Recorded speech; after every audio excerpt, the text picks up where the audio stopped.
शहर की fashion designer Ritu की शादी गांव के जमींदार शेर सिंह से हो जाती है। लेकिन शहरी कामकाजी रितु का गांव में मन नहीं लगता।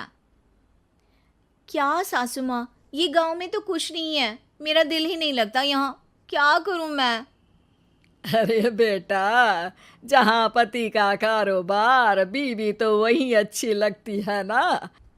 अब हम लोग इतने पैसे वाले हैं कि गांव में मेरे बेटे लायक लड़की ही नहीं मिली। अरे माँ, मैं तो ये बोल रही हूँ कि क्या करूं जिससे मेरा थोड़ा दिल लगे।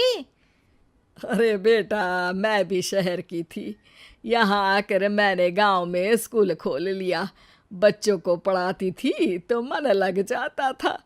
तू भी कुछ देख ले जिससे गांव की बहू बेटियों का भला हो जाए और तेरे जमींदार ससुर जी का नाम भी हो जाए। रितु क्या करती, फैशन डिजाइनिंग वाले कपड़ों को गांव की औरतों पर कैसे ट्राई करती। लेकिन एक दिन, अरे क्या बात है डार्लिंग, बड़ी जल्दी उठ गई। और ये हाथ में फेविकॉल और कागज, कहाँ जा रही हो? मैंने सोच लिया है कि मैं अपना फैशन बुटीक खोलूंगी। गांव की औरतों को सजा धजा कर फैशन शो करूंगी और यहाँ की औरतों को भी शहर के फैशन से वाकिफ करवाऊंगी। फैशन और यहाँ की औरतें, अरे इन लोगों को तो बस चूल्हा चौका आता है। खाली समय में एक दूसरे के सर से जुएं निकालती हैं या फिर अचार पापड़ बनाती है। इन लोगों के बस की नहीं है फैशन को समझना। लेकिन रितु मानती नहीं। वो पूरे गांव में पोस्टर चिपका देती है कि किसी को भी नए डिजाइन के कपड़े पहनने का शौक है तो जल्दी जमींदार की बहू से मिले। लेकिन रितु की दुकान में 2 दिनों तक तो कोई आता ही नहीं। पर एक दिन, अरे कमला, क्या हुआ, क्या देख रही हो? ये पुतला देख रहा है दीदी। क्या दिख रहा है इसमें ऐसा? अब देखो तो दीदी, ये पुतला मेरे जैसा ही है ना, पतला दुबला लंबा, बस मैं काली और ये गोरा। तू ये बता, इस पुतले के कपड़े तुझे कैसे लग रहे हैं? अरे कपड़े तो बहुत ही सुंदर है दीदी, लेकिन तू ना बस कल इसी समय आ जाना और अपने जैसी 2-3 और को भी ले आना।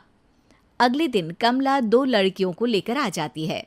रितु उन लोगों को अपने हाथ के सिले कपड़े पहनाती है और घर भेज देती है। उन लोगों को गांव की दूसरी औरतें भी देखती हैं।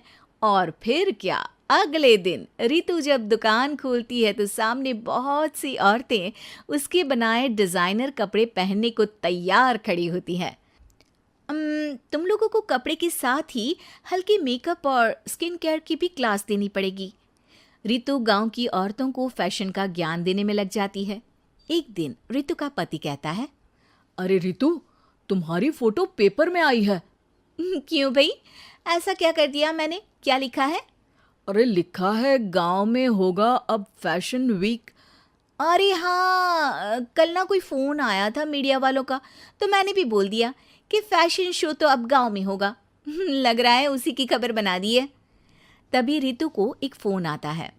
हेलो, कौन बोल रहा है? जी मैं काम्या बात कर रही हूँ, लुक में फैशन वीक से। हम लोगों ने आपका काम देखा।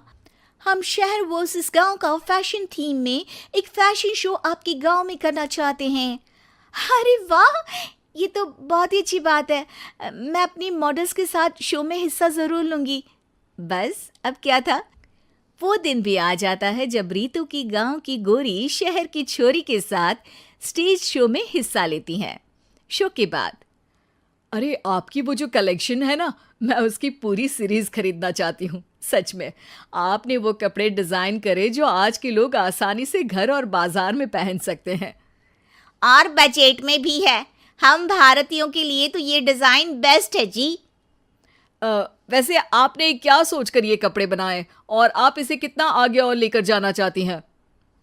औरतें और फैशन एक दूसरे के पर्यायवाची है, तो ये किसने कहा कि गांव की औरतों को डिज़ाइनर कपड़े पहनने का हक नहीं?